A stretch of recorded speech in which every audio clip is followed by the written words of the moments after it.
Good morning Telangana. నేను సంగప్ప. ఇలా పేపర్లో వచ్చినటువంటి ముఖ్యమైన వార్తలను చూసి వాటిని విశ్లేషిద్దాం. అన్ని పేపర్లో కూడా రెండు అంశాలు ప్రధానంగా ఉన్నాయి.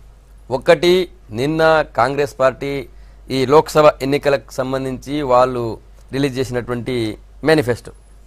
రెండోది, వరంగల్ భువనగిరి లోక్సభ నియోజకవర్గాల పరిధిలో నిన్న కేసీఆర్ బహిరంగ సభలో పాల్గొన్నారు. ఆయన మొన్నటి కంటే ముందు ఢిల్లీ రాజకీయాలు శాసిస్తాను, మీరు ఆశీర్వదించి పంపించండి అన్నటువంటి కేసీఆర్ నిన్న ఒకటి క్లారిటీ ఇచ్చారు. ప్రధాని కావాలని నేను అనుకోవట్లేదు, నాకు ప్రధాని కావాలన్నటువంటి ఆశ ఏమాత్రం లేదని చెప్పారు. సో ఇది ఒకటి ఉంది. ఈ రెండు వార్తలను అన్ని పేపర్లు కూడా ప్రధానంగా మెయిన్ బ్యానర్గా పబ్లిష్ చేసినాయి. ఫస్ట్ వెలుగు చూద్దాం. వెలుగు కాంగ్రెస్ మేనిఫెస్టోని మాది గ్యారంటీ అన్నటువంటి బ్యానర్తో పబ్లిష్ చేసింది. పేదలకు పైసలు, యువతకు కొలువులు, అందరికీ ఆరోగ్యం, ఈ మూడు ప్రధాన అంశాలుగా కాంగ్రెస్ పార్టీ మేనిఫెస్టోని ప్రిపేర్ చేసింది. 5 కోట్ల కుటుంబాలకు నెలకు 6,000 సాయం. నెలకు 6,000 అంటే 12,672, సంవత్సరానికి 72 రూపాయల కనీస ఆదాయ పథకం డైరెక్ట్గా అకౌంట్లో పడతాయి. తర్వాత జిఎస్టీ పరిధిలోకి పెట్రోల్, డీజిల్ ధరలను తీసుకొస్తామని చెప్పారు. గత కొన్ని రోజుల నుంచి ఆల్రెడీ జిఎస్టీ వచ్చినప్పటి నుంచి కూడా సామాన్య వాహనదారుడు ప్రతి ఒక్కరు కూడా జిఎస్టీ పరిధిలోకి పెట్రోల్, డీజిల్ తీసుకురావాలని డిమాండ్ ఉంది. అయితే రాష్ట్రాలు ఒప్పుకోవట్లేదు, రాష్ట్రాలు ఒప్పుకుంటే తెస్తాము అని చెప్పి చెప్తూ వచ్చారు. కేంద్ర ప్రభుత్వం చెప్తూ వచ్చింది. ఒకవేళ జిఎస్టీ పరిధిలోకి వస్తే 50 నుంచి 55 రూపాయల లోపే పెట్రోల్ ధర ఉంటుందన్న చర్చ జరిగిన రోజులు. సో ఇప్పుడు కాంగ్రెస్ పార్టీ జిఎస్టీ పరిధిలోకి పెట్రోల్, డీజిల్ ధరలు తీసుకొస్తామని చెప్పింది. నెక్స్ట్, ఏడాదిలో 4 లక్షల కేంద్ర ప్రభుత్వ ఉద్యోగాల భర్తీ అని చెప్పింది. ఉపాధి పని దినాలు, నరేగా పని దినాలని 150 రోజులకి పెంచింది. 125 రోజులు ఉంది ఇప్పుడు. ఫస్ట్ 100 ఉపాధి హామీ పనిని తీసుకొచ్చింది కాంగ్రెస్ పార్టీ, యూపీఏ గవర్నమెంట్. వాళ్ళే నెక్స్ట్ దాన్ని 125 డేస్ చేశారు. ఇప్పుడు 150 డేస్కి. రైతులకు బడ్జెట్ ప్రత్యేకంగా ప్రవేశపెడతామని చెప్పారు. తర్వాత దేశమంతా రుణమాఫీ చేస్తామని చెప్పారు. ఎంత అని చెప్పలేదు. అయితే అంతకుముందు మాత్రం రాహుల్ గాంధీ 2 లక్షలు ప్రకటించారు. నిన్నటి దాంట్లో లేదు. పేదలందరికీ, ప్రజలందరికీ కూడా right to health, right to information act లాగానే ఇప్పుడు రైట్ టు హెల్త్ అని ఒకటి పెట్టారు. ఇదొకటి. ఇవన్నీ కాంగ్రెస్ మేనిఫెస్టోలో ఉన్నటువంటి ప్రధాన అంశాలు. ఇక భువనగిరి తర్వాత వరంగల్ సభలో కేసీఆర్ చేసినటువంటి ప్రసంగాన్ని హైలైట్ చేస్తూ ప్రధాని ఆశ లేదు అన్నటువంటి బ్యానర్ని పబ్లిష్ చేసింది వెలుగు. ఎవరవుతారన్న ఆసక్తి కూడా నాకు లేదని చెప్పి కేసీఆర్ చెప్పారు. ఇంకా ఏం మాట్లాడారంటే, ఈ సన్నాసులు పోతేనే దేశం బాగుపడుతుంది. 16 ఎంపీ సీట్లను ఇవ్వండి, దేశానికి దిశ చూపిస్తా, 35,000 కోట్లు ఇచ్చారంటూ మోడీ అబద్ధాలు చెప్తున్నాడు. మనం ఇచ్చేది 1,00,000 కోట్లు, వచ్చేది 24,000 కోట్లే. అబద్ధాలు చెప్పినందుకు మోడీ క్షమాపణ చెప్పు. దేశంలో 70,000 టీఎంసీల నీళ్లున్న కరువెందుకుంది, 3.5 లక్షల మెగావాట్ల కరెంటున్న చీకటి ఎందుకుందని చెప్పి నిన్న సీఎం కేసీఆర్ ప్రధానమంత్రి నరేంద్ర మోడీని సూటిగా ప్రశ్నించారు. అదొక వార్తను కూడా వెలుగు ప్రధానంగా పబ్లిష్ చేసింది. తర్వాత నిన్న AICC spokes person doctor Shravan Kumar నిన్న గాంధీభవన్లో మాట్లాడారు. టీఆర్ఎస్ ఎంపీ అభ్యర్థుల్లో మొత్తం నేరగాళ్లు, కబ్జాదారులే ఉన్నారని చెప్తూ ఒక్కొక్కరి గురించి డీటెయిల్స్ ఇచ్చారు. ఆ వార్తను కూడా తీసుకుంది. ద్రోహులకు 100 కోట్లకు టికెట్లు అమ్ముకున్న కేసీఆర్, నామా ఓ ఆర్థిక నేరగాడు, రంజిత్ రెడ్డిది కోళ్లదందా, ఉద్యమ ద్రోహి తలసాని కొడుక్కు టికెట్ అంటూ తీసుకుంది. గ్రేటర్ ఫైట్ అన్న బ్యానర్తో ఈ లోక్సభ కాన్స్టిట్యున్సీ రివ్యూను ఈరోజు చేవెళ్ల లోక్సభకు సంబంధించి రాసింది. ఇది కూడా ఒకటి ప్రధానంగా ఉంది వెలుగులో. ఈనాడు చూద్దాం. ఈనాడు కాంగ్రెస్ మేనిఫెస్టోని తర్వాత సీఎం ప్రసంగాన్ని తీసుకుంది. సీఎం ప్రసంగాన్ని ప్రధాని కావాలనే కోరిక లేదు అన్న బ్యానర్తో పబ్లిష్ చేసింది. కాకపోతే మీరు దీవిస్తే దేశ గతిని మార్చడానికి సిద్ధం అని కూడా తీసుకుంది. తర్వాత అటు కాంగ్రెస్ మేనిఫెస్టో మాట నిలబెట్టుకుంటాం, 5 ప్రధాన అంశాలతో కాంగ్రెస్ ఎన్నికల ప్రణాళిక అన్న బ్యానర్తో ఆ వార్తను పబ్లిష్ చేసింది. తర్వాత సరిగ్గా ఈరోజు 3వ తేదీ 11వ తేదీ ఎన్నికలు ఉన్నాయి. సరిగ్గా ఈ రోజుకి ఎన్నికలకి కేవలం వారం రోజుల టైం మాత్రమే ఉంది. ఈ వారం రోజుల్లో 17 స్థానాల్లో ప్రచారం చేయాల్సి ఉంటుంది నాయకులందరూ కూడా. సో మోహరిస్తున్న బలగాలు 7 రోజులు 17 స్థానాలు మోహరిస్తున్న బలగాలు అంటూ చాలా పీక్ లెవెల్కి పోయింది ప్రచారం అంటూ తీసుకుంది ఈనాడు. ఆంధ్రజ్యోతి చూద్దాం. ఆంధ్రజ్యోతి కూడా సీఎం ప్రసంగంలో ప్రధాని పదవిపై ఆశ లేదు అన్న దాన్ని హైలైట్ చేసింది. ఇటు కాంగ్రెస్ మేనిఫెస్టోకి సంబంధించి 33% కోటా అన్న బ్యానర్తో కేంద్ర ఉద్యోగాల్లో మహిళలకు రిజర్వేషన్ అంటూ వార్తను పబ్లిష్ చేసింది ఆంధ్రజ్యోతి. తర్వాత ఈ నిజామాబాద్లో 185 మంది పోటీలో ఉన్నారు అభ్యర్థులు. వాళ్ళకి సంబంధించి ఈవీఎంలోనే ఎలక్షన్ జరుగుతుందని చెప్పి ఎన్నికల సంఘం ప్రకటించింది. అయితే అక్కడ పోటీలో ఉన్న అభ్యర్థులు, ముఖ్యంగా రైతులు వాళ్ళందరూ కూడా మాకు బ్యాలెటే కావాలని చెప్పి నిన్న వాళ్ళు డిమాండ్ చేశారు. ఎన్నికలు వాయిదా వేయండి, మా గుర్తు ఇవ్వలేదు, ఇప్పటిదాకా కేవలం గుర్తు పేరు ఇచ్చారు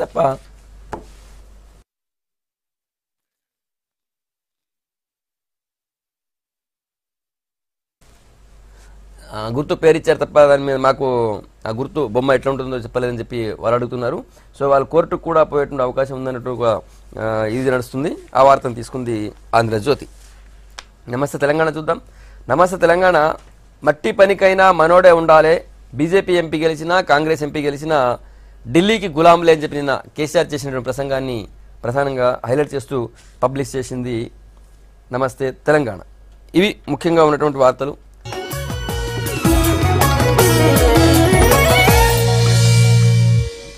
వెల్కమ్ బ్యాక్. ఇంతకుముందు పత్రికల్లో వచ్చినటువంటి వార్తల్ని చూసాం. ఫస్ట్ కాంగ్రెస్ మేనిఫెస్టో తీసుకుందాం.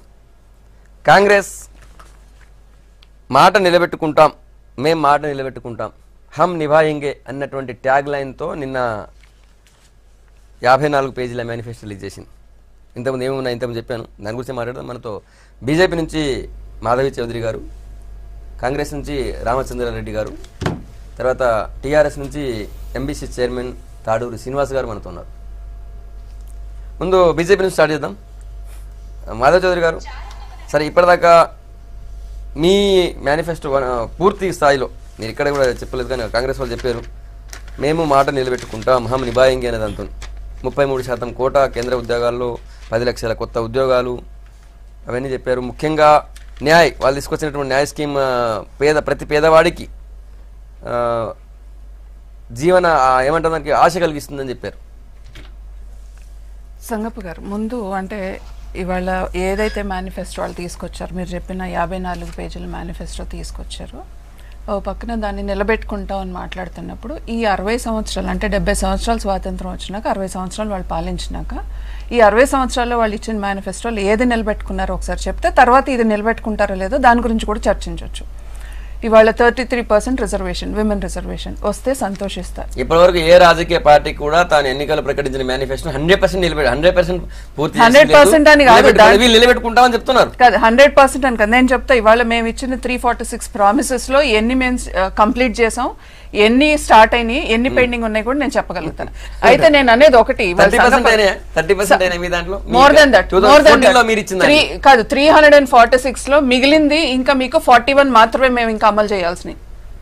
190 ఆల్రెడీ స్టార్ట్ అయ్యి ఉన్నాయి, కంప్లీట్ అయినవి ఉన్నాయి. అందుకే నేను చెప్తున్నా, నేను ఫిగర్స్ తో పాటు ఇవ్వగలుగుతా. అయితే నేను ఇవాళ అనేది ఇవాళ 33%, ఎందుకంటే ఒక మహిళగా నేను గర్విస్తాను. 33% రిజర్వేషన్ పాస్ అయితే ఏ పార్టీ అయినా సరే I will definitely be happy. కానీ ఇవాళ కాంగ్రెస్ ఒంటరిగా పోటీ చేస్తుందా మీరు చెప్పండి.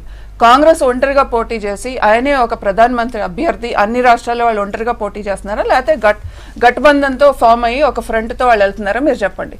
ఇదే పార్టీ అంటే వీళ్ళతో ఉన్న ఏదైతే శరత్ యాదవ్ ఉన్నారో ఆయనే కదా చింపి పడేసింది ఏదైతే 33% విమెన్ రిజర్వేషన్ వాళ్ళు చింపబడేశారు కదా. ఎప్పుడైతే వీళ్ళు అన్ని పార్టీ నాయకులు వీళ్ళ దగ్గర ఉన్న ఈ మహాగఠబంధన్లో ఉన్న అన్ని పొలిటికల్ పార్టీస్ తో వాళ్ళు చెప్పించమనండి, అప్పుడు దీనికి ఒక శాంటిటీ. 33% విమెన్ రిజర్వేషన్ బిల్ కాదు, కేవలం కేంద్ర ప్రభుత్వ ఉద్యోగాల్లో 33% ఇస్తామని కాదు 33% విమెన్ రిజర్వేషన్ బిల్ కూడా ఉంది, మీరు చూడండి వాళ్ళ మేనిఫెస్టోలో. దాని గురించి నేను మాట్లాడుతున్నా. ఒకటి. రెండోది అంటే ఇవాళ మహాగఠబంధన్లో ఉన్న నాయకులు ఎవరెవరు ఉన్నారు వాళ్ళందరితో కూడా 33% మేము ఇస్తాము, మేము సపోర్ట్ చేస్తామని ఇస్తే దానికి ఒక శాంటిటీ ఉంటుంది. Point number 1. రెండోది ఉద్యోగాలు ఏమని చెప్పారు, 24 lakh జాబ్స్ ఇస్తామని చెప్పి మేనిఫెస్టోలో పెట్టారు. ఆయన చెప్పేటప్పుడు 22 lakhs అన్నారు. ఇప్పుడు రాహుల్ గాంధీ గారు మారుస్తూ ఉంటారులేండి, అది పర్లేదు. కానీ నాకు అర్థం కాని విషయం ఏంటంటే సంగప్ప గారు, ఇవాళ కేంద్రంలో వీళ్ళు వస్తే 24 లక్షల ఉద్యోగాలు ఇస్తామని చెప్తారు. మరి ఆంధ్రప్రదేశ్ ముఖ్యమంత్రి ఎవరైతే వీళ్ళతో పాటు కలిసి ఉన్నారు, వీళ్ళు మహాగఠబంధన్లో ఉన్నారు, ఆయన ఒక్కళ్ళే 30 లక్షలు ఇస్తానని చెప్తున్నారు. మరి ఇది ఎలా అవుతుందో మీరు చెప్పండి ఒకసారి. ఆ స్టేట్ లో ఉన్నాయనేమో 30 లక్షలు, ఈయనేమో దేశంలో మొత్తం కలిపి 24 లక్షలు. ఈ 24 లక్షల్లో కూడా ఆయన చెప్పింది ఏంటంటే 4 లక్షలు సెంట్రల్ గవర్నమెంట్ జాబ్స్ ఇస్తాం, మిగతా అన్ని స్టేట్. అంటే ఆయన పరిధిలో ఉండదు, ఏ రాష్ట్రానికి ఆ రాష్ట్రమే ఇచ్చుకోవాలి ఉద్యోగాలు. అంటే ఇక్కడ దీంట్లోనే దాని డొల్లతనం ఏంటనేది చాలా క్లియర్ గా ఆయనే చెప్పుకున్నారు. ఇవాళ ఇంకొకరు దాన్ని విశ్లేషించని కూడా విశ్లేషించక్కర్లా, ఆయన మాటలు సరిగ్గా అంటే అదే అర్థమైపోతుంది మనకి. అది ఇంకోటి, ఇవాళ రైతులకి సపరేట్ ఏదైతే బడ్జెట్ పెడతా అన్నారో, ఇవాళ అగ్రికల్చర్ అనేది స్టేట్ సబ్జెక్ట్. ఇవాళ ఏ రాష్ట్రానికి ఎంత ఇస్తారు ఏంటి అనేది ఆయన నిర్ణయించగలుగుతారా? ఒకటి. రెండోది, ఈ 72,000 అంటే ప్రతి నెల 6,000 ఇస్తాం అన్నారు, ఎంతమందికి ఇస్తున్నారు, ఏ రకంగా ఇస్తున్నారు, దాని గైడ్ లైన్స్ ఏంటి, ఏ ఏ రాష్ట్రంలో ఎంతెంత మందికి వస్తుంది, ఇవన్నీ గైడ్ లైన్స్ ఉండాలిగా. 5 కోట్ల మందికి ఇస్తామని చెప్పారు. తెలంగాణ రాష్ట్రంలో ఎంత మందికి వస్తుంది, తెలంగాణ రాష్ట్రంలో ఎంత మందికి ఇస్తారు, ఆంధ్రప్రదేశ్ లో మీరు ఎంత మందికి ఇస్తారు, ఇవన్నీ గైడ్ లైన్స్ ఉండాలి కదా. రేపు ఏమనిపిస్తుంది, ఇక తెలంగాణ రాష్ట్రంలో మా వాళ్ళకి ఇంకా తక్కువ వస్తుందని మనకు అనిపించదా, ఆంధ్రప్రదేశ్ లో వాళ్ళకి అనిపించదా, లేకపోతే తమిళనాడు వాళ్ళకి అనిపించదా, ఇలా ఉంటది కదా.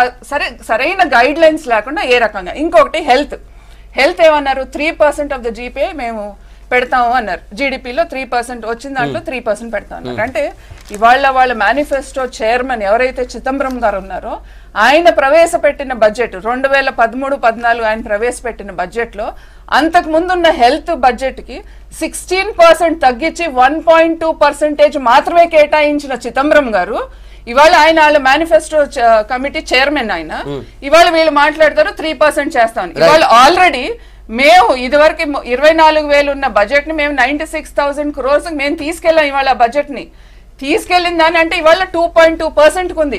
గ్రాడ్యువల్ గా ఇదే ఇంక్రీజ్ లో 2023కి డెఫినెట్ గా 3% అవుతుంది. ఇవాళ ఆయన వచ్చి చేసేది ఏమీ లేదు. ఇవాళ మేము చేసిన దాన్ని అంటే వాళ్ళు తగ్గించిన దాన్ని మేము పెంచుకుంటాం, మేము హెల్త్ కి ఇంపార్టెన్స్ ఇచ్చుకుంటాం, మేము ముందుకు వెళ్తాం. సో ఓవరాల్ గా మీరు కనుక చూసుకుంటే ఏ బడ్జెట్ అయితే ఉందో ఇవాళ అంటే ఒక పక్కన రాహుల్ గాంధీ గారు ఏమంటారంటే సేవ్ డెమోక్రసీ అని మాట్లాడతారు, సేవ్ కాన్స్టిట్యూషన్ అని మాట్లాడతారు. కాన్స్టిట్యూషన్ లో ఏముందో సరిగ్గా తెలుసుకుని మాట్లాడితే బాగుంటుంది. ఎందుకంటే అగ్రికల్చర్ అనేది స్టేట్ సబ్జెక్ట్, దాన్ని తీసుకెళ్లి నేను సపరేట్ బడ్జెట్ పెడతానని మాట్లాడడం అంటే ఇవాళ ఆయనకి సరైన క్లారిటీ లేదు, అర్థం అవుతుంది. సో ఇలాంటి వ్యక్తి మనకి ప్రధానమంత్రి కావాలి అనేది అందరూ ఆలోచిస్తారు. తాడూరు గారు, కాంగ్రెస్ మేనిఫెస్టో మీరు ఎట్లా చూస్తారు? మీరు సంవత్సరానికి ఎకరానికి 4,000 ఇచ్చేవాళ్ళు ఇప్పుడు 5,000 ఇస్తా అంటున్నారు. మరి ఆయన 72,000 రూపాయలు రైతు కూలీ ఎవరితో సంబంధం లేకుండా ఇక్కడ ఆల్రెడీ ఇష్యూస్ వచ్చినాయి. మరి రైతు కూలీ పరిస్థితి ఏంది, కౌలు రైతు పరిస్థితి ఏంది, రకరకాల విమర్శలు వచ్చాయి, ఆరోపణలు చేశారు. డైరెక్ట్గా ప్రతి పేదవాడికి నెలకు 6,000 రూపాయలు, సంవత్సరానికి 72,000.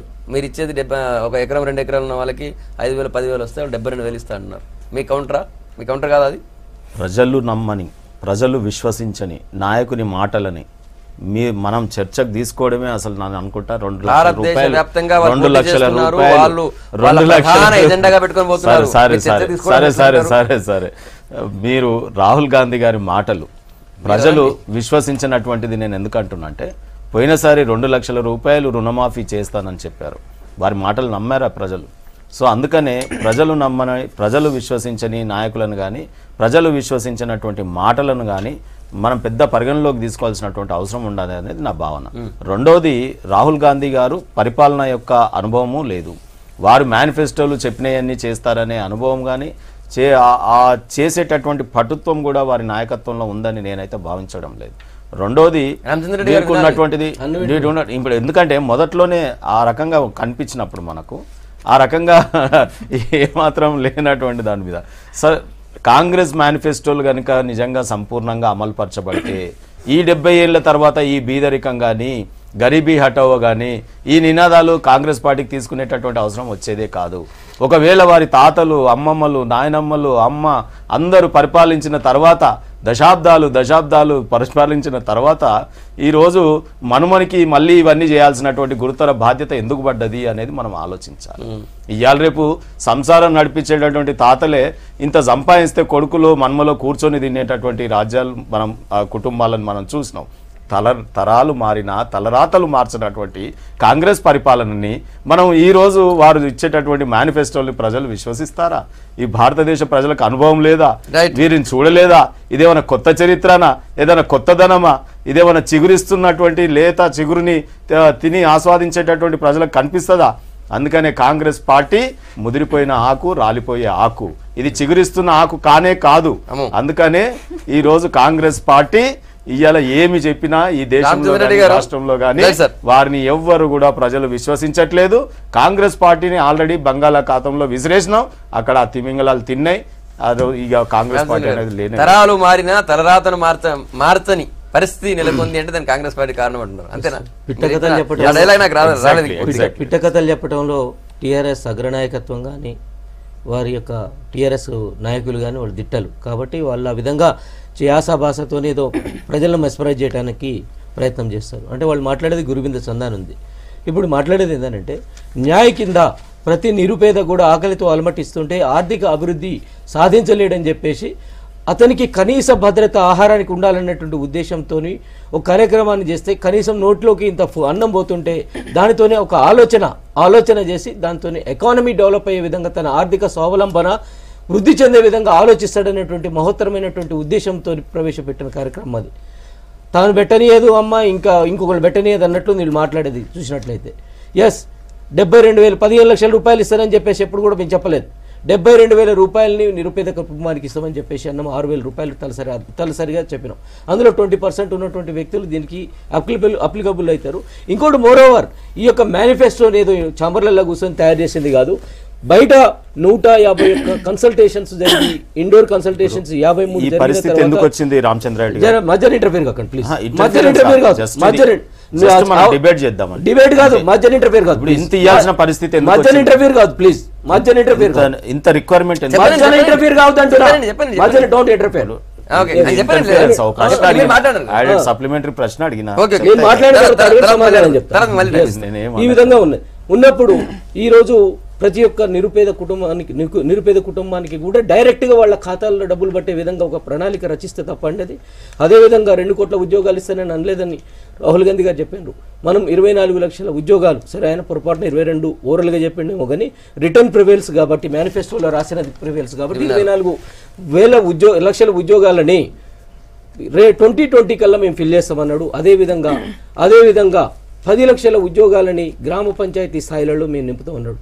ఏమి ఒక ప్రతిపక్ష పార్టీగా ఈ రోజు ఉండి ఇన్ని కష్టాలు ప్రజల యొక్క కష్టాలు చూస్తున్నప్పుడు వాటిని రూపుమాపడానికి ఈ విధంగా ఒక ప్రణాళిక అందరితో సమాలోచన చేసి తయారు చేస్తే కేవలం ప్రతిపక్షాలు కానీ ఇంకా ప్రతిపక్షాలతో అధికార పక్షంతో కుమ్మకమైన రాష్ట్ర ప్రభుత్వం కానీ ఈ విధంగా మాట్లాడటం హాస్యాస్పదం. అయ్యా మీరు ఏం చేసిందో ఒకసారి మీరు చెప్పండి. తెలంగాణ నిధులు నియామకాల పేరు మీద ఇక్కడ ఏది అధికారంలోకి వచ్చిండ్రు, ఎన్ని ఉద్యోగాలు ఇచ్చిండ్రు, ఎన్ని ప్రాజెక్టులు కంప్లీట్ చేసిండ్రు, ఎన్ని లక్షల కోట్లు అప్పు చేసిండ్రు, వీటన్నిటిని కూడా ఎన్నడన్నా మీరు శ్వేతపత్రం ద్వారా కానీ లేకుంటే శ్వేతపత్రం ద్వారా కానీ లేకుంటే ఆఫ్టర్ సమ్ టైం నేను మాట్లాడు దాన్ని అయిన తర్వాత ప్రజలకి కానీ మీరు ఎన్నడన్నా తెలియజేసిన పాపన పోయినరా? ఎప్పుడైనా కానీ ఆ రోజు ఏదైతే సెంటిమెంట్ తో మీరు అధికారంలోకి వచ్చినారో అదే సెంటిమెంట్ ని రకరకాల ట్విస్టులతో ముందుకు తీసుకుపోయి మీరు అధికారంలోకి రావాలనుకొని జాతకాలను నమ్ముకొని అధికారంలోకి రావాలనుకుంటున్నారు తప్పితే అభివృద్ధిని మీరు ఎజెండాగా పెట్టుకొని పోయినటువంటి సందర్భం లేదు. అదేవిధంగా హాస్పిటల్స్ విషయంలో కానీ రైతులకి సపరేట్ బడ్జెట్ రూపకల్పనలో కానీ అదేవిధంగా విద్యకి ఒక సపరేట్ బడ్జెట్ని రూపొందించడం కానీ ఇవన్నిటిని కూడా ఒక దూరదృష్టితోని అనుభవజ్ఞులైనటువంటి ఆర్థికవేత్తలతోని కానీ నిపుణులతోని కానీ చర్చించి చేసింది తప్పితే ఇంట్లో కూర్చొని చేసింది కాదు, ఏకపక్షంగా కూడా చేసింది కాదు. ఖచ్చితంగా కాంగ్రెస్ పార్టీ అధికారంలోకి వచ్చిన తర్వాత ఇవాళ ఇచ్చినటువంటి మేనిఫెస్టోని పూర్తిగా అమలు చేస్తుంది. రెండో మాట ఖచ్చితంగా చేస్తుంది. ఇంకొకటి దీనికి ఉదాహరణ, ఇంతకు ముందు మేము ఏ రాష్ట్రాలైతే అధికారంలోకి వచ్చినామో 2 లక్షల రుణమాఫీ అన్నాం, 2 రోజుల లోపల ఆ ఫైల్ మీద సంతకం కూడా అయిపోయింది. మరి పంజాబ్ లో రోడ్ లెక్క రైతులు పంజాబ్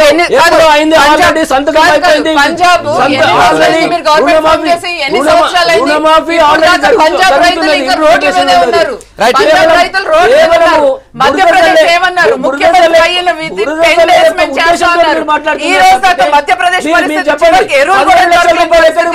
2 కోట్ల ఉద్యోగాలు ఎక్కడ పోయింది? మీకు సమాధానం ఉండదు, మీకు సమాధానం ఉండదు. మాధవి గారు మీరు అడిగిన ప్రశ్నలకి అన్ని నెరవేరుస్తాం, గతంలో నెరవేర్చిన చరిత్ర మాది అని చెప్తూ మీరు ఇచ్చినటువంటి హామీలు గతం 2014 ఇచ్చిన హామీలు 2 కోట్ల ఉద్యోగాలేవి తర్వాత 15 లక్షలేవి అని ఇంకా ఏమో అడిగారు. అదే అంటే ఫస్ట్ ఒకటి ఇచ్చిన హామీలు నెరవేర్చామని చెప్పినారు కదా. నేను అంటే గత 60 సంవత్సరాలు వదిలేద్దాం, 60 సంవత్సరాల గురించి మాట్లాడితే చాలా మాట్లాడాలి. మొన్నటికి కాదు యూపీఏ 1 యూపీఏ 2 కూడా అక్కర్లేదు సంగప్ప గారు. మొన్న ఎంపీ ఎలక్షన్స్ కు ముందు ఫస్ట్ పెట్టే సంతకం రైతు రుణమాఫీ అన్నారు. కానీ ఇప్పుడు దాకా ఎంతమంది రైతులకు రుణమాఫీ అయిందో ఒకసారి చెప్పమనండి. కర్ణాటకలో ఎంతమందికి అయిందో మీరు చెప్పమనండి. పంజాబ్ లో ఎంతమందికి అయిందో చెప్పమనండి. ఈ మూడిటికి చెప్తే ఇవాళ నిజంగా దేశవ్యాప్తంగా వీళ్ళు రైతులకి ఏం చేస్తారో అర్థమైపోతుంది ప్రజలందరికీ. చివరికి మధ్యప్రదేశ్ లో ఎరువుల కోసం కూడా, అంటే దేశంలో ఎక్కడ ఎరువుల కోసం క్యూలు ఏ రాష్ట్రంలో చూడలే, మొన్న మధ్యప్రదేశ్ లో చూసాం, లాఠీ చార్జ్ చూసాం మొన్నటికి మొన్న. అంటే పరిస్థితి ఏమవుతుందో మీరు ఆలోచించుకోండి. ఒకటి, ఎంతవరకు నమ్మాలో కాంగ్రెస్ పార్టీని, రాహుల్ గాంధీ గారి నాయకత్వాన్ని మీరు ఆలోచించుకోండి. ఒకటి. రెండోది, ఇవాళ ఏదైతే వీళ్ళు జిఎస్టీ పరిధిలోకి తీసుకొస్తాము పెట్రోలు డీజిల్ అనేది ఇంకొకటి చేశారో, దాని గురించి ఒకటి అడుగుతున్నా. ఇవాళ 5 రాష్ట్రాలు మీరు పాలిస్తున్నారు కదా, 5 స్టేట్స్ లో మీ గవర్నమెంట్ ఉంది కదా, ఈ 5 రాష్ట్రాల్లో జిఎస్టీ పరిధిలోకి తీసుకురండి వీళ్ళు, జిఎస్టీ కౌన్సిల్ ఏమన్నా తీర్మానం చేశారా? ప్రతి నెల కూర్చుంటున్నారు కదా, ఏమన్నా తీర్మానం చేశారా? Point number 1. లేదు, అట్లీస్ట్ ఆ రాష్ట్రాల్లో పన్ను శాతం 20 రాష్ట్రాల్లో మేము ఉన్నా అంటున్నా, మీరు ఒప్పుకోవాలి కదా. ఒప్పుకోవాలి కదండి. అవును, నేను అదే చెప్తున్నా, అన్ని రాష్ట్రాలు ఒప్పుకోవాలి.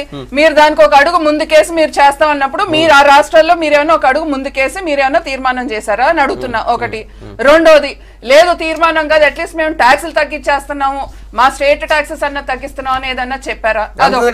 ఇది చెప్పాలి.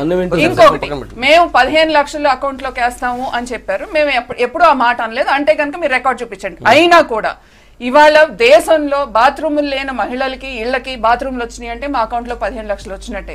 ఇవాళ దేశ రక్షణ కోసం ఇవాళ సైనికులకి కావాల్సిన సామాగ్రి ఏదైతే ఆర్మ్స్ అండ్ అమ్యునేషన్స్ ఉన్నాయి అవన్నీ వాళ్ళకి అందిస్తున్నందుకు 15 లక్షలు వచ్చినట్టే. ఇన్ని రోజులు భారతదేశంలో సైన్యం లేదు, వాళ్ళకి ఏం ఆయుధాలు లేవు. అవును, కాదు ఏ రకంగా ఉండేదో తెలుసు. బుల్లెట్ ప్రూఫ్ జాకెట్స్ లేవు, ఇవన్నీ లేవు. ఇవాళ ఎందుకు వచ్చినాయి ఇవాళ సడన్ గా? రాఫెల్ కూడా వస్తుంది, కంగారు పడదు. రేపు సెప్టెంబర్ లోనే ఫస్ట్ రాఫెల్ వస్తుంది. అప్పుడు మీకు ఎంత కంగారు పడాలి అప్పుడు పడండి. ఇంకొక విషయం నేను చెప్తున్నా, ఇవాళ పేద ప్రజలకి ఇవాళ ఏ అకౌంట్ లోకి అయితే వీళ్ళు డబ్బులు ట్రాన్స్ఫర్ చేస్తామని మాట్లాడుతున్నారో ఆ అకౌంట్లన్నీ ఓపెన్ అయినందుకు మాకు 15 లక్షలు వచ్చినాయి అని మేము చెప్పుకుంటున్నాం. ఇవాళ ఇళ్లు లేని వాళ్ళు, అంటే ఇందిరమ్మ ఇల్లు కట్టిస్తాం, ఆ ఇల్లు కట్టిస్తాం, ఈ ఇల్లు కట్టిస్తాం, గరీబీ హటావు అన్న వాళ్ళు ఇప్పుడు కూడా జనరేషన్స్ టుగెదర్ ఇప్పుడు కూడా గరీబీ హటావు అని గ్యాస్ కనెక్షన్ వీళ్ళ డొల్లతనము ఒక అకౌంట్ ఓపెన్ చేస్తే ఒక ఏది మన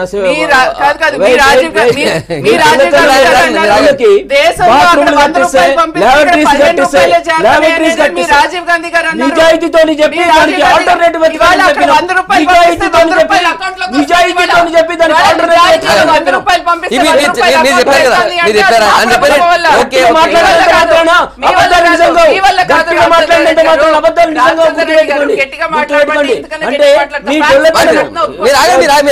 మీరు చెప్పారు ఇప్పటిదాకా చెప్పండి, వాళ్ళు ఏదో చెప్తారు వాళ్ళు చెప్పండి, ఫ్యాక్ట్ అబద్ధం చెప్పండి.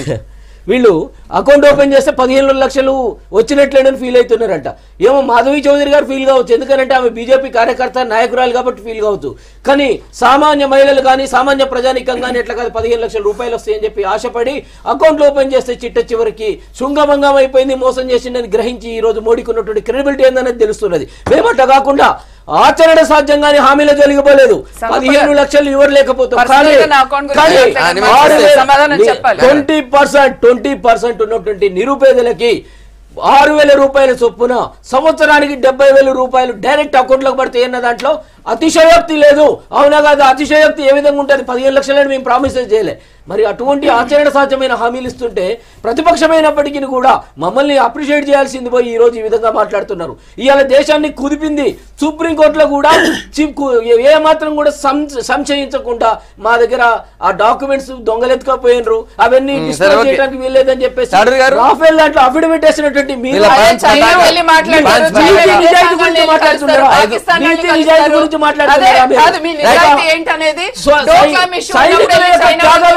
రాజకీయ లబ్ధి కోసం మాట్లాడుకున్న మీరు రాజకీయ లబ్ధి కోసం మాట్లాడుకున్న మీరు దేశభక్తి గురించి మాట్లాడుతున్నారా? రాజకీయ లబ్ధి ఎవరితో? సైనికుల త్యాగాల్ని రాజకీయం వాళ్ళ ప్రామిసెస్ లో ముఖ్యంగా 5 కోట్ల మందికి 72,000 ఆదాయం ఇంతకుముందు చెప్పినాను. ముఖ్యంగా జిఎస్టీ పరిధిలోకి పెట్రోల్ ఉత్పత్తులు తీసుకొస్తామని చెప్పారు. పెట్రోల్ డీజిల్ తేబోయేది ఊహాగానం, చేస్తారా చేయరా అనేది అదొక అపనమ్మకం. ఈరోజు నేను ఇంతకుముందు చెప్పినట్టుగా బీజేపీ ఏమో బడా జూటా పార్టీ అనేది దేశ చరిత్రలో మనకు అనేక సంఘటనలు నిరూపిస్తా ఉన్నాయి. తాడూర్ అవి గారు, ఆ టైం మాట ఇస్తే మీరు అవన్నీ కూడా తీసుకోండి. చెప్తాను. తాడూర్ గారు, రెండోది తాడూర్ గారు, మీరు ఆ మాట అంటే మాకు నేను ఏమన్నా ఊరుకునే అబద్ధాలు ప్రశ్న చెప్పే లేదు. పార్టీ మీరు ఒక అన్నాను. పార్టీ గురించి అలా మాట్లాడొద్దు. అబద్ధాలు చెప్పే వారు మీరు అడిగారు అలా మాట్లాడొద్దు. ఈ లేదు, రెండు పార్టీల లేదు, మీద మీరు ఏం ఎలా అంటారా ఈ మాట? రెండు పార్టీల మీద మీ లేదు, అభిప్రాయం లేదు, ఏంటి అని మీరు చెప్తున్నారు. రజాకర్ పార్టీ అనమంటారా? తెలంగాణ రజాకర్ అనండి, పార్టీ మీ అనమంటారా? టైం వచ్చినప్పుడు అనండి. కాదు, తెలంగాణ మీకు ఆ టైం రజాకర్ వచ్చినప్పుడు పార్టీ అండి. అనమంటారా? ప్రజలు మళ్ళీ గెలిపిస్తే మీరు అందరూ అయ్యో, వెళ్ళండి. ప్రజలు వదిలేయండి. కాదు, ప్రజలు మిమ్మల్ని గెలిపించారు. Right, right, right. ఒక్క నిమిషం. ప్రజలందరికీ ప్రజలు తెలుసు. మీరు ఆగండి, ఆగండి. ఇవాళ 80 రైట్, రైట్. వచ్చినాయి. తాడూర్ గారు, ప్రజలు మేడం, మీరు ఆగండి. కూడా ఓకే, ఓకే, మీరు ఇలా ఆగండి. చూడండి, రాజకీయంగా మేము ఒక ఆల్టర్నేటివ్ ఆలోచిస్తున్నప్పుడు మీ రెండింటిని మేము ఎండగడతాం తప్పకుండా. అది వినే ఓపిక కూడా అంత గుండె ధైర్యం కూడా మీకు ఉండాలి సహృదయంగా. ఈ రోజు ఎందుకు అబద్ధం అన్నా నేను ఒక ఓటు 2 రాష్ట్రాలు అన్నావు, నా రాష్ట్రాన్ని ఇయ్యలేదు. జార్ఖండ్ ఛత్తీస్గఢ్ ఇచ్చినావు, అబద్ధం ఆడినావు. రామ మందిర్ నిర్మాణం కడతామని మా ఇటుకలన్నీ తీసుకుపోయినావు, ఆ ఇటుకలన్నీ కరిగిపోయినాయి. అబద్ధం ఆడినట్టు మేము ఎందుకు అనుకో 370 ఆర్టికల్ రద్దుపరుస్తా అన్నాం. సరే, ఈ రోజు ఒక అనేక అబద్ధాలండి. ఎమ్మెల్సీ ఎన్నికలలో హైకోర్టు 100 రోజులు ఇస్తా అన్నాం, ఇయ్యలేదు, అబద్ధం ఆడినాం. కాబట్టి ఈ రోజు మేము అబద్ధాల పార్టీ అంటున్నాం. తప్పేమన్నా చెప్పండి. ఒక్క నిమిషం, అవన్నీ కాదు నేను అంటున్నాను. వాళ్ళ హామీ కాదు. మా హామీ కాదు, నేను ఒకటి వినండి, మీరు వినండి. నేను చెప్తుంది ఏంటంటే ఒక విశ్లేషణ. మాధవ్ గారు, ఫెడరల్ ఫ్రంట్ మాధవ్ గారు, మాధవ్ గారు అన్ని అడ్డం పెడతారు మాధవ్ కదా. గారు, ఉగాది మీరు వస్తుంది, ఓపికతో ఉండాలి, మీరు ఓపికతో ఉండాలి. అంత ఆవేశం ఉంది మీరు ఆగండి. ఉగాది వస్తుంది, రామ మందిరం కడతారు. సీజన్ ఉగాది, మావి చిగురు కోకిల గానం. మనం కోకిల్లాగా మాట్లాడదాం, కొద్దిసేపు ఆగండి మీరు. మీరు ఇక్కడ ఉన్నటువంటి కోకిలలాగా వాళ్ళని కాకులు అనుకోగల ప్రజలు, మాట్లాడుకుంటారు. మా అందరిని కాకులు అనుకుంటారు. కొద్దిసేపు ఆగండి, మనని అనుకోరు కానీ కొద్దిసేపు TRS అనుకోండి, పార్టీని కొద్దిసేపు రైట్, రైట్, రైట్. కొద్దిసేపు మీరు ఆగండి. ఆగండి. ఇంకొక టాపిక్ ఉంది. కేసీఆర్ కేసీఆర్ మీతోనే స్టార్ట్ చేస్తా. కేసీఆర్ గారు నిన్న వరంగల్ తర్వాత భువనగిరి సభలో మాట్లాడుతూ ప్రధానమంత్రి కావాలన్నటువంటి ఆశ నాకు లేదు, కాకపోతే మీరు అవకాశం ఇస్తే దేశ గతిని మార్చేసేటువంటి రోల్ తీసుకుంటా అని చెప్పారు. రామచంద్ర రెడ్డి గారు, దీన్ని మీరు ఎట్లా అర్థం చేసుకుంటారు? ఎస్ అంటే నాకు అది వద్దు కానీ అందరూ అడుగుతున్నారు కాబట్టి తీసుకుంటున్నానే మనస్తత్వం అన్నట్లు మన ముఖ్యమంత్రి గారు. ఎందుకంటే ఇదివరకు దేశానికి మన రాష్ట్రానికి దళిత ముఖ్యమంత్రి కావాలని చెప్పేసి నువ్వైతే అన్ని ముచ్చట్లు తెలిసినోడు నువ్వే ఉండాలని చెప్పి అందరూ అన్నారు కాబట్టి తీసుకున్నా, లేకుంటే దళితున్నే ముఖ్యమంత్రిని చేసేటోడు అని చెప్పేసి అన్నారు. అంటే ముఖ్యమంత్రి గారు ప్రధాని కావాలన్నటువంటి కాంక్ష ఎంత బలీయంగా ఉందనంటే అక్కడ ఆజంజా ఈమెయిల్ ఇంతవరకు కూడా మీటింగ్ పెట్టిన వాళ్ళందరూ కూడా ప్రధానమంత్రి అన్నట్ట వరంగల్లో. అయితే ఆ యొక్క సెంటిమెంట్ తోని అక్కడ ఉన్నటువంటి 100 సంవత్సరాల చెట్లను కూడా కనికరం లేకుండా నేల గుల్చినటువంటి ఏది హరితహారం అని చెప్పుకుంటున్నటువంటి ఈ ముఖ్యమంత్రి గారు, ఈ ప్రభుత్వం చెట్లని కూల్చివేసి కనికరం లేకుండా తన పదవి కాంక్షను దాటుకుందనంటే ఇక వీరిని నాకు ప్రధానమంత్రి కావాలన్నటువంటి కాంక్ష లేదని అంటే అది ఎస్ అది మీ తీర్మాన వార్తల్లో కూడా వచ్చినట్లుంది మీ దాంట్లో ఎస్ పేపర్లో వచ్చింది. అంటే ఈ విధంగా ఉండి ఈ విధంగా మాట్లాడటం అంటే అది హాస్యాస్పదం తప్పితే వేరేది కాదు. ముఖ్యమంత్రి గారిని ఒకటి అంటున్నాం, మీరు ప్రధానమంత్రి కావాలని వద్దు అని అంటున్నారు. జాతీయ పార్టీలు వద్దు, మన పెత్తనం ఏంది జాతీయ పార్టీలు అంటున్నారు. ఆ ఇద్దరు సన్నాసులలో ఒక సన్నాసికి అగేనెస్ట్ గా ఒక ప్రాంతీయ పార్టీ నో కాన్ఫిడెన్స్ మోషన్ పెట్టింది. అప్పుడు మీరు బయటికి ఎందుకు వెళ్ళిపోయినరు? అప్పుడు కూలగొట్టేసి మీరు ఫెడరల్ ఫ్రంట్ లెక్క అందరితో ఒక కూటమి ఏర్పరిచి అప్పుడు ప్రధానమంత్రి కావడానికి ఒక అవకాశం ఉంది. మీరు ఎందుకు ఆ రోజున బహిష్కరించారు? అంటే మీకున్నటువంటి లాలుచితోని ఎంతసేపటికి కూడా ఈ ఓట్లను కానీ ఎంపీ సీట్లను గెలిచినన్నిటిని కూడా తీసుకుపోయి బీజేపీకి తాకట్టు పెట్టడానికి మీరు చేస్తున్నటువంటి ప్రయత్నం తప్పితే వేరే లేదు. కాబట్టి తెలంగాణ శ్రేణులందరూ కూడా గమనిస్తున్నారు. కాంగ్రెస్ పార్టీ అధికారంలో ఉన్నప్పుడు ఒక్కొక్కటి చూసుకుంటే జవహర్లాల్ నెహ్రూ గారి హయాంలో ఆ రోజున ఆహారం అనేది ఇంపోర్ట్ చేసుకునే పరిస్థితి నుంచి ఆహార ధాన్యాల్ని ఎక్స్పోర్ట్ పరిస్థితికి వచ్చినాం. ఇందిరాగాంధీ గారి ప్రీ హయాంలో బ్యాంకుల జాతీయకరణ అయింది, గరీబ్ హటావో నినాదం అయిపోయింది, భూ పంపిణీ కార్యక్రమం అయింది. రాజీవ్ గాంధీ గారి టైంలో ఈ రోజు మనం ఈడ కూర్చొని టీవీలో మాట్లాడుతున్నామనంటే ఈ సాంకేతిక విప్లవానికి ఆద్యుడు రాహుల్ గాంధీ గారు. ఈ రోజు ఇక్కడ ఉన్నటువంటి రాజీవ్ గాంధీ గారు చేసిండ్రు. అదే విధంగా మా యూపీఏలో ఆర్థిక సంస్కరణ పివి నరసింహరావు గారు కానివ్వండి, మన్మోహన్ సింగ్ గారు కానివ్వండి, ఈ రోజు ఆర్థిక వ్యవస్థ పటిష్టంగా ఉండటానికి చేసిన ప్రధానమంత్రి ఇటువంటి పరిస్థితులలో దేశంలో మాత్రం కీలక పాత్ర పోషిస్తారు. తెలంగాణ పౌరుడు లేదా చెప్పండి. దేశము కాంగ్రెస్ పార్టీ కోసం ఎదురు చూస్తుంటదా, లేకుంటే ఆచరణ సాధ్యంగాని హామీలు ఇచ్చి ఉత్తమ మాటలు మాట్లాడుతున్నటువంటి కేసీఆర్ తీసుకుంటుందా? ఏదేమైనప్పటికీ కాంగ్రెస్ పార్టీని అందరూ కూడా ఎదురు చూస్తున్న కాంగ్రెస్ పార్టీ రావాలని నెక్స్ట్ కాంగ్రెస్ పార్టీ అధికారంలోకి తప్పకుండా వస్తుంది కేంద్రంలో. తెలంగాణ రాష్ట్ర నాయకుడు ఈరోజు దేశ నాయకుడిగా ఎదిగి వస్తానంటే తెలంగాణ పౌరుడైంది ఎంత విమర్శ చేయడము, ఇంత అప్పుడే ప్రధానమంత్రి అయిపోయినట్టు భయపడడం అనేది ప్రధానమంత్రి కాను అని చెప్పారు కదా, నాకు ఇష్టం లేదన్నారు. కాను అనేది ఇష్టం ప్రజలు కోరుకుంటే ఎవరు ఏంటి అనేది తర్వాత చూద్దాం. చెప్పింది కదా. మేమేమంటున్నామంటే ఈరోజు ఇంతకుముందే మాట్లాడుతున్నప్పుడు ఈ రెండిటికి ఆల్టర్నేటివ్ మేము తీసుకురాదలిచినాం, డెఫినెట్గా తీసుకురాదలిచినాం. ఎందుకు అంటే ఈ దేశానికే దిక్సూచిగా తెలంగాణ మారింది. వైనాట్ గుజరాత్ అభివృద్ధిని చూపించి గుజరాత్కు చెందినటువంటి రాష్ట్ర ముఖ్యమంత్రి దేశ ప్రధానిగా మరి గుజ్జు ప్రధానమంత్రి అయినప్పుడు ఈరోజు తెలంగాణ రాష్ట్రం తెలంగాణ ఎటు ఇవాళ దేశ ప్రధానిగా ఎదిగి రావడం మనకు తప్ప, ఈరోజు దేశానికే అభివృద్ధి కార్యక్రమాల్లో కానీ సంక్షేమ కార్యక్రమాలని నేను ఛాలెంజ్ చేస్తా ఉన్నాను. మీరు సంక్షేమ కార్యక్రమాలకు ఇంత బడ్జెట్ ఖర్చు పెట్టిన రాష్ట్రం ఏదైనా ఉంటే చెప్పండి. ఒకే సంవత్సరంలో 542 ప్రాథమిక పాఠశాలలు ఇవాళ దేశంలో మరి గురుకుల పాఠశాలను ఎప్పుడైనా జరిగిందా చెప్పండి. ఎందుకు మేము చేయాల్సి వచ్చిందో మీరు చెప్పండి. ఇవాళ బీజేపీని ఇంతకుముందు అన్నట్టు అన్ని అబద్ధాలను వల్లిస్తూ కాలం గడుపుతుంది. ఇవాళనేమో మీరేమో కాంగ్రెస్ ఏమో అవినీతిని కంగారు జంతువులాగా తన పిల్లని కంగారు జంతువు ఎట్లయితే సంచి పెట్టుకొని కడుపులో పెట్టుకొని తిరుగుతుందో అట్లా అవినీతిని కడుపులో పెట్టుకొని తిరిగేటటువంటి పార్టీ కంగారు కాంగ్రెస్ పార్టీ. ఇవాళ మీరు మాట్లాడితే దేశ ప్రజలు ఒక రకమైన ఏవ్యభావం కలుగుతా ఉంది. ఏం డమ్మీ ప్రధానమంత్రి మన్మోహన్ సింగ్ గారిని పెట్టి ఆయన నిర్ణయాన్ని చింపి చెత్తపుట్టలో వేసే రాహుల్ గాంధీ గారు మీకు నచ్చినారా? ఇవాళ మన్మోహన్ సింగ్ గారికి ఏ రకమైనటువంటి రెస్పెక్ట్ ఇచ్చారండి? ఆయన ఒక ప్రముఖ ఆర్థికవేత్త, ఆర్థిక సంస్కరణలు తెచ్చినారు. మన తెలంగాణ బిడ్డ పివి నరసింహారావు ప్రధానమంత్రి ఉన్నప్పుడు ఆర్థిక సంస్కరణలు తెచ్చినటువంటి మన్మోహన్ సింగ్ గారిని ఏ రకంగా చులకన భావంతో చూసినారు? ఇంత తక్కువ వయసు ఉన్నటువంటి అనుభవం లేనటువంటి రాహుల్ గాంధీ గారు ఏం చేశారో మనకు తెలియదా? రామచంద్రరెడ్డి గారు ఈ మధ్య కాలంలో టీవీ మీడియాలో కూడా చెప్తా ఉన్నారు, అందరూ కాంగ్రెస్ నుండి ఎవరు రావట్లేదు, అందరూ పార్టీని వదిలి వెళ్ళిపోతున్నారు, రామచంద్రారెడ్డి గారి మీద లోడ్ పడి గొంతు బొంగురు పోతా ఉంది. కొద్దిగా ఆగండి సార్, మీరు నేనే కాదంటలేను, యు ఆర్ మై ఫ్రెండ్. నేను చెప్పేది ఒకటే, ఈ రోజు దేశ సమస్యల ప్రధాని పదవి మీద ఎందుకు వచ్చిన చర్చ మళ్ళీ ఎందుకు తీసుకొచ్చారు? ఏది కేసీఆర్ గారు సార్ ఇవాళ దేశంలో పార్లమెంట్ ఎన్నికలలో ఏం చర్చింపబడాలి సార్? దేశం ఎదుర్కొంటున్నటువంటి సమస్యలు చర్చింపబడాలి. కానీ వీరు చర్చిస్తున్నది ఏంటి? రాహుల్ గాంధీ ప్రధానమంత్రి, మోడీ గారు ప్రధానమంత్రి. రాహుల్ చోర్ అంటే మోడీ చోర్, మోడీ చోర్ అంటే రాహుల్ చోర్. ఇద్దరిదేనా ఇవాళ ఒకటే మేము అడుగుతా ఉన్నాం, దేశ ప్రజలు ఎదుర్కొంటున్న సమస్యలు చర్చింపబడాలి. మేము తీసుకొస్తున్నటువంటి ఎజెండాలే ఇవాళ రేపు రాబోయే కాలంలో దేశంలో చర్చింపబడాలి. సంగప్ప గారు, అంటే ఇవాళ మొన్నటి దాకానేమో నేనే ఢిల్లీ వెళ్తాను చక్రం తిప్పుతానని మాట్లాడిన మనిషి ఏంటి ఇవాళ ప్రధాని ఆశ లేదు అంటే ఏంటి అని అంటే మన ఎమ్మెల్సీ రిజల్ట్స్ తో తెలిసిపోయింది. ఇవాళ ఇక్కడ ఎవరు నాకు చదువుకున్న వాళ్ళు ఎవరు ఓట్లేరు కాబట్టి ఒక ఎమోషన్ తీసుకొచ్చి మళ్ళీ అంటే మొన్న తెలంగాణ ఎలక్షన్స్ లో ఎలా అయితే ఆంధ్ర తెలంగాణ ఒక సెంటిమెంట్ తీసుకొచ్చాం, ఇప్పుడు కూడా ఎమోషన్స్ అంటే ఆయన మాట్లాడే మాట అంటే ఎలాంటి పదాలు వాడుతున్నారో మీరు చూడండి. అంటే ఒక ప్రతిపక్ష నాయకుడు అంటే దేశంలో ఇంకొక నేషనల్ పార్టీ అధ్యక్షుడిని నరేంద్ర మోదీ గారిని ఒక ప్రధానమంత్రిని వాడు వీడు అని సంబోధించడం కానీ ఇది ఏమాత్రం ఎవరైనా సరే దీన్ని ఎటుంటాళ్ళైనా సరే దీన్ని ఆమోదించరు. ఆ భాషని ఎస్పెషల్లీ అంటే ఒక ప్రధానమంత్రిని ఈయన ఎలా మాట్లాడుతున్నారో ఎవరు ఆమోదించరు. అయితే మన ఎమ్మెల్సీ ఎలక్షన్స్ లో వచ్చిన రిజల్ట్స్ చూసి అంటే టీఆర్ఎస్ కి అక్కడ బంగపాటు 3 ఎమ్మెల్సీలు ఓడిపోవటం అంటే భారీ మెజారిటీతో వేరే వాళ్ళకి గెలవటంతోనే ఇవాళ ఇక్కడ మూడ్ ఆఫ్ తెలంగాణ ఏంటి అనేది చాలా క్లియర్ గా అర్థమవుతుంది. తర్వాత ఇంకోటి దేశ రాజకీయాల్లోకి వెళ్ళి చక్రం తిప్తా ఈ మాటలు మాట్లాడడంతో నిజంగానే రేపు తెలంగాణకి నష్టం జరుగుతుంది.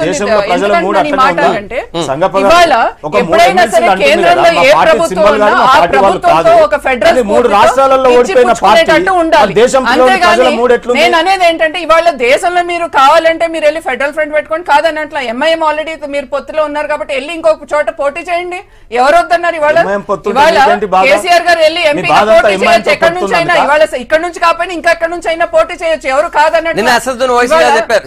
సీఎం గారు చెప్పినా ప్రధాని గాను నాకు ఆశ లేదన్నా కూడా అసదుద్దీన్ ఓవైసీ గారు చెప్పారు ఖచ్చితంగా ప్రధాని కేసీఆర్ గారు. ఒక్కటి ఆలోచించండి సంగప్ గారు, ఇవాళ నేను చక్రం తిప్తా ఏదైనా సరే నేను అది చేస్తా ఇది చేస్తా అని మాట్లాడిన వ్యక్తి దగ్గరికి రేపు ఏ పార్టీకైనా కొన్ని తగ్గినా ఈయన దగ్గరికి అయితే డెఫినెట్ గా రారు సంగప్ప గారు ఇన్ కేస్. కానీ నేను చెప్తున్నా మేము సింగిల్ గా మాకు మెజారిటీ అధ్యక్షుని వస్తుంది. నియమించాలంటే మా దగ్గరికి రాలే. ఎన్డీఏగా మేమే మళ్ళీ దేశ గవర్నమెంట్ అధ్యక్షుని ఫామ్ నియమించాలన్నా, చేస్తాం. దేశ ఉపరాష్ట్రపతిని ఇవాళ నియమించాలన్నా, జూటా ఎవరు అని అంటే GST గాని, ఒక demonetization ఎస్సీని ప్రధానమంత్రి గాని, ముఖ్యమంత్రి లాక్కోలే. చేస్తానని ఇవాళ ముఖ్యమంత్రి చేయకుండా ఇక్కడ ఈ రాష్ట్రంలో ఆళ్ళు జూట.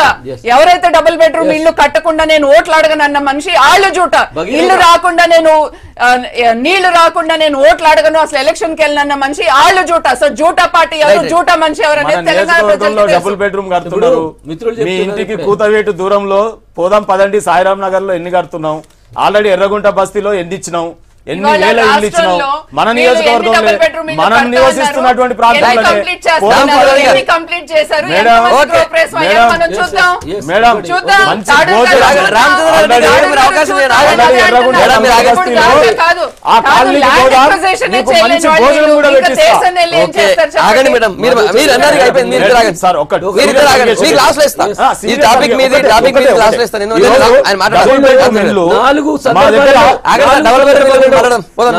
నాలుగు సందర్భాల్లో మేము కేంద్రానికి సపోర్ట్ చేసినామని చెప్పేసి వాళ్ళు గల్లెగిరేసి గర్వంగా చెప్పుకుంటున్నారు. ఇంకా ఏమాత్రం కూడా పశ్చాత్తాపం లేకుండా 4 సందర్భాల్లో సపోర్ట్ చేసినప్పుడు తెలంగాణలో ఉన్నటువంటి ప్రధాన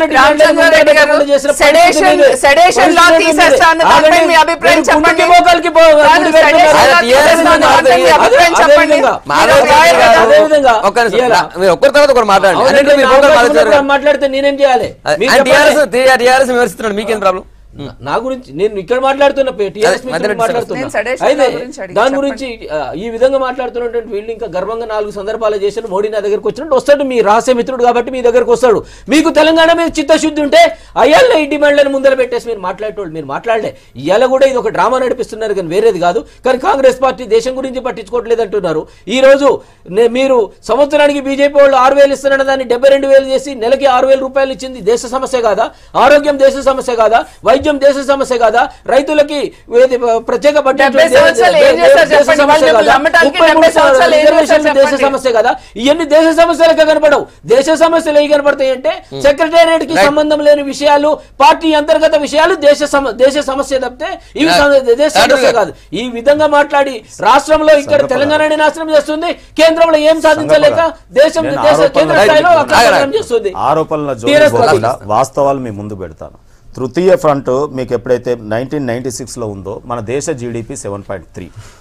అదే ఎన్డీఏ కూటమి వచ్చిన తర్వాత 1998లో దేశ జీడిపి 4.3. ఆ తర్వాత కాంగ్రెస్ హయాం, యూపీఏ హయాంలో మీకు తెలుసు ఏ రకంగా ఉంది. 3.1 కు కూడా పడిపోయింది యూపీఏ టైంలో 2009లో. 2014లో ఎన్డీఏ హయాం వచ్చిన తర్వాత కూడా 6.4, 7 దాటట్లేదు మనది. ఈ రోజు ఏంది పరిస్థితి?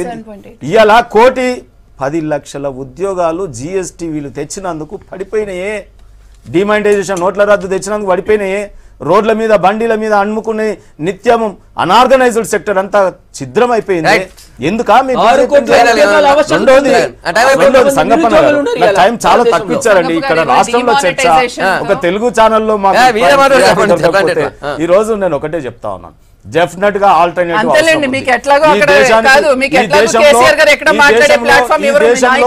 బోఫర్స్ గానీ రఫేల్ గానీ చర్చలు కాదు, మోడీ రాహుల్ కాదు.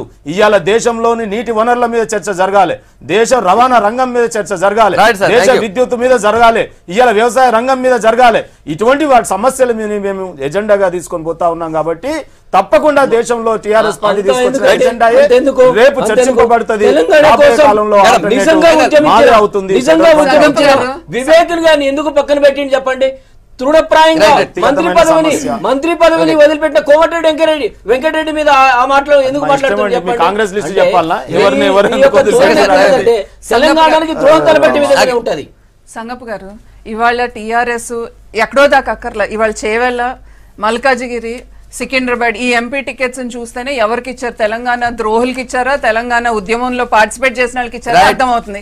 ప్రజలు తేలుస్తారు. ఇవాళ తెలంగాణ ద్రోహుల పార్టీ ఏదైనా ఉంది అంటే ఇవాళ టీఆర్ఎస్ అనే చెప్పాలి. ఎందుకంటే మీరు ద్రోహులకి టికెట్ ఇస్తున్నారు తప్ప ఇవాళ తెలంగాణ కావాలని కోరుకుని ఉద్యమంలో సపోర్ట్ చేసిన వాళ్ళకి ఎవరికి ఇవ్వట్లా. ఇంక్లూడింగ్ మీ కెమెరామెన్ ని కూడా మా ఉప్పల్ నియోజకవర్గంలోని ఎర్రగుంట బస్తీలో లంబాడి బస్తీ డబుల్ బెడ్రూమ్లు నిర్మించిన అక్కడ మీకు ఎంతమందికి జొన్న ఇచ్చారో రొట్టె, మీరు చెప్పండి. ఎవరికి ఇస్తున్నారో మీరు చెప్పండి. ఎవరికి ఇస్తున్నారో మీరు చెప్పండి. అది కూడా చెప్పండి. ఎవరికి ఇస్తున్నారో మీరు చెప్పండి. 2 లక్షలు లెక్క కడతారు 4 2 లక్షలు అన్నారు కదా, 2 లక్షలు పూర్తి చేసినప్పుడు అందరం పోదాం ఒకసారి. థ్యాంక్ యూ మాధవ్ చౌదరి గారు, రామచంద్ర రెడ్డి గారు, తర్వాత తాడూరి శ్రీనివాస్ గారు, ముగ్గురు కూడా ధన్యవాదాలు. ఇది ఇయాల్టి గుడ్ మార్నింగ్ తెలంగాణ. మళ్ళీ రేపు పొద్దుగాల కలుద్దాం. Stay tune.